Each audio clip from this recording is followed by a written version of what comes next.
cycles, which we should be. You know, the food has been grown around the world for a shelf life. You know, it has to have a shelf life. It is not fresh. But some of these chefs up in New York or even here in Washington, D.C., they have come up with the idea that, no, vegetables are good for you and they're sexy. Meat is so boring. Today, you go to some of the finest restaurants, meat is like a side dish. Vegetables are really cooked up and presented so nicely. I am becoming a veggie-vor. Well, good for you.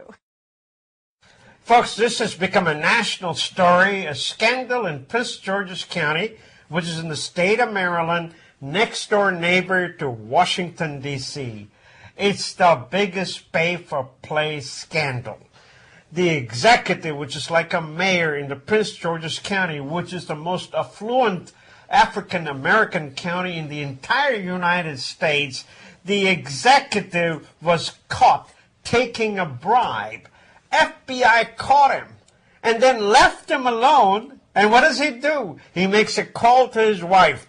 Hey, that $100,000 check that we got, please get rid of it. That's how the arrest started. Now, the FBI is calling it, this is going to be the tip of the iceberg.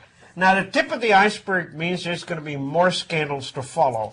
As we are doing this story, we don't know some of the big names, which are yet to come. This story has been going on, folks, for years, and Jack Johnson has never been arrested. None of his people have been arrested, even though the stories are abound, you know. Well, he's been under the scrutiny of the FBI for some time. And there's a couple reasons why the corruption in Prince George's County has really come to the forefront of the issue here. There's a couple of practices there that really need to change. One, councilmen can hang on to these contracts that come in for far too long. What this does is they basically holds these contracts hostage in hopes of getting more money. Number two, there's not enough transparency or disclosure in this whole process, so people really don't understand where and how this money is coming in and where and how it's being spent. Who's influencing it, who's getting it, you know. And third, in many cases, you can request a special favored status for your friends or your family for these contracts. Give them a job. Right, which again becomes a shady practice for people outside of the county because everything gets handled in between with family, friends, and so forth. But, of course, the most juicy part of this story, folks, has been where did the money go? And apparently $79,600 of it was stuffed by Miss Leslie Johnson into her bra. Now, this is all alleged, folks. The thing I don't understand about this is Mr. Jack Johnson is an attorney, and he's a prosecutor. He should have known better. Yeah. The fact that he apparently made this call to his wife, knowing that his cell phone had been imaged, had been traced, to tell his wife to do all this, doesn't make sense to me. But again, maybe we don't know the full story. That's called arrogance at the very ultimate. You know, folks, it's only got 3 weeks left. So it's like, take everything you can get out of here.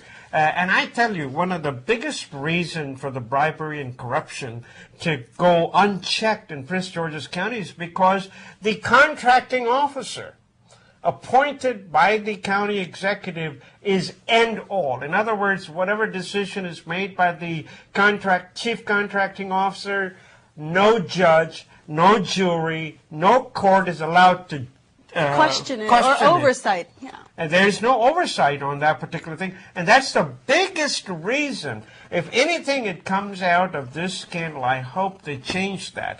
You know, you have a contract, you've got a problem with the federal government, you can protest to the court, such as the case in D.C., such as the case in Virginia and Maryland. But in Prince George's County, it is the only jurisdiction where contracting officer is the king.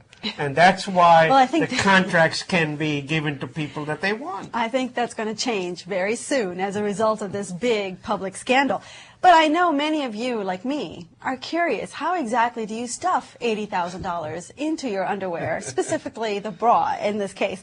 The Post did an interesting study on this, saying that, you know, let's figure out the logistics of how this would be done.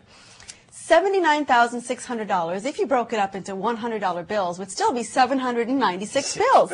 Which, by the way, if you weighed the amount of cash, would weigh about 2 pounds, 1.75 pounds, and the bills themselves would stack to 3.5 inches, which is fairly substantial. So there is a boutique in Alexandria called The Full Cup that actually tried this out to see if it was physically possible to do this. And what they found is that there could only be a maximum of 10K that you could fill per cup. The rest of it had to wind up elsewhere within the bra, but it was physically possible to do. So at least, logistically, it's you possible. can do this. Now, we don't know if she actually did do this. And the fact that she wears loose clothing, of course, helped her out, being non-form-fitting. But can you imagine your cup size might have